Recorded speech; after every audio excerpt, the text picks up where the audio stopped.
Hello everyone and welcome back to Easy English Channel. I'm Sophia. And hi everyone, I'm Jason. And this is the Easy English Channel, where we take the parts of English that confuse you the most and turn them into something simple, easy, and natural. Jason, your friend calls you and she sounds upset. She says, "You were supposed to pick me up an hour ago," and you just freeze.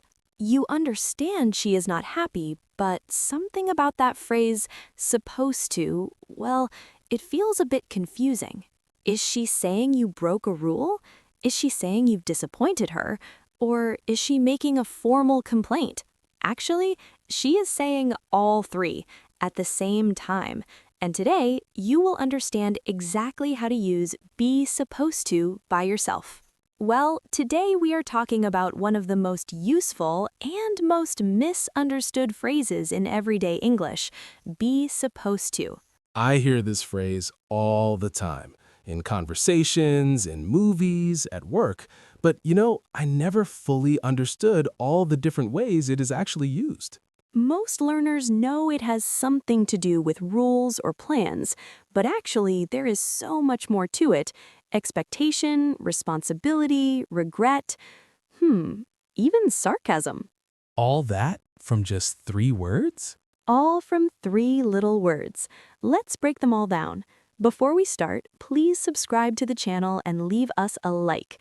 And after this episode, write one supposed to sentence in the comments. We read every single one. Let's start at the beginning. What does be supposed to actually mean? At its core, be supposed to means something is expected. Someone expects it, a rule expects it, or a plan expects it. So it's really all about expectation. Exactly. And the basic structure is subject plus is, am, are, was, or were, plus supposed to, plus the base verb. Let me give you some simple examples. I am supposed to finish this report today. That means it is expected. It is my responsibility. You are supposed to wear a helmet when you ride a bike. That is a safety rule. The meeting is supposed to start at 10. That is a schedule. So it covers rules, responsibilities, and plans all at once. Yes, and here's something important. Supposed to is actually softer than must or have to. You must finish this report. That sounds like a strict order. You are supposed to finish this report sounds more like a reminder of a responsibility. Same message, but a different weight. Must feels like a boss yelling. Supposed to feels, like a helpful reminder. Exactly. And in real conversation, people almost always prefer the softer, more natural version. That is why native speakers use supposed to constantly. Now, let's talk about the past tense because this is where the emotion gets really interesting.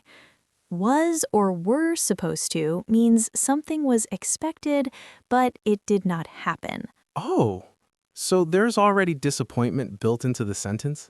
Already built in, yes. The moment you say was supposed to, the listener knows something went wrong. For example, I was supposed to call you last night. This means I planned to call you, I did not call you, and I know that is a problem. It's like the regret is already inside the words. Perfectly said. We were supposed to leave at 7. That means the plan was 7 o'clock, but we didn't make it. Can I try one? Please. I was supposed to go to the gym today. And, well, did you? Actually, I'm here recording a podcast instead, which I think is a valid reason. Completely valid. But notice, that sentence tells a small story. It tells me you had a plan, you didn't follow through, and maybe you feel a little guilty. That is some very efficient communication. That is English for you. Now, let's flip it. Not supposed to. This means something is not allowed or not expected. You are not supposed to park here. That's a rule. We are not supposed to use our phones during the presentation. That's an expectation. You are not supposed to open that box until your birthday. That sounds like a rule from a parent. Right. And in casual conversation, not supposed to sounds much more natural than saying it is forbidden. Compare these two. It is forbidden to take photos here. That's very formal, almost official. You are not supposed to take photos here. That feels natural, everyday, friendly even. So, for a normal conversation, not supposed to is the go-to phrase. Absolutely. Let's talk about the most common mistake learners make with this structure. I have a feeling I know exactly what it is. Many learners say, I supposed to go, she supposed to call, we supposed to meet. They're missing the be verb. Exactly, they miss the be verb completely. And, well, this is a very noticeable mistake to native speakers. The be verb is not optional. It is the anchor of the whole structure. I am supposed to go. She is supposed to call. We were supposed to meet. So, without am, is, are, was, or were, the sentence is basically broken. Completely broken. But this is one of those small corrections that immediately makes your English sound more natural. Fix this one thing and people will really notice the difference. Now, let's talk about questions.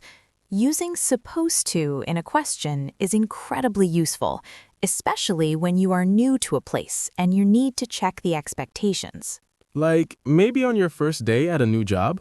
Exactly. Am I supposed to sign in every morning? Are we supposed to bring our own lunch? These are gentle, polite ways to ask about rules. Not demanding, not aggressive, just checking.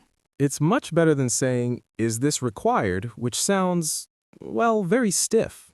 Yes, in natural conversation, am I supposed to is warm and humble. It says, I'm not sure of the expectation. Can you help me? Let's try a role play. I'm a new employee and it's my first day. Go ahead. Hey, Sophia, am I supposed to send my weekly report to you or directly to the team manager? Great question. You are supposed to send it to me first. I'll review it and then forward it along. Got it. And are we supposed to join the Monday team call or is that just for senior staff? Everyone is supposed to join. It starts at 9 and you are not supposed to be late. Wow, already getting warned on day one. But notice how natural that felt. We used supposed to 4 times, and it sounded completely real. Now, let's talk about tone, because the same sentence can sound very different depending on the emotion behind it. Listen carefully. Frustration. You are supposed to help me with this. The stress on supposed tells you, I expected this, and you let me down. Confusion. Wait, weren't we supposed to meet at the library? The person is genuinely unsure, a little lost. Regret. I was supposed to be there for her. This one is quiet, heavy, personal. It's amazing how those same 3 words carry all those different feelings. It's all in the tone of voice, the stress, the pause, the words around it. Imagine 2 friends. Friend A says, I was supposed to be there for you. Quiet, regretful. Friend B replies, you were supposed to be there. Stressed, hurt. Same words, completely opposite experiences. Exactly. One is apologizing, the other is expressing pain. And this is why listening matters so much. When you hear supposed to, you need to listen to the emotion. So, ear training and grammar really do go together. They always go together. Grammar gives you the structure, but listening gives you the feeling. There is one more use of supposed to that many learners never learn, but native speakers use it all the time. Oh, what is that? Using it to share something you heard about, something you were told but you aren't 100% sure about yourself. This neighborhood is supposed to be very safe. That means people say it is safe. I have heard that. The new season of that show is supposed to be really good. You've heard positive things and you're passing that expectation along. Oh, so it's like saying, I heard that, but just more natural. Exactly.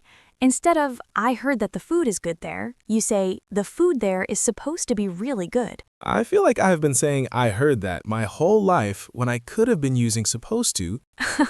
Well, now you know. Let's have a quick review everything we covered. Am, is, are supposed to for current expectations and rules. Was, were supposed to for plans that did not happen. Not supposed to for things that are not allowed. Questions, a gentle way to check expectations.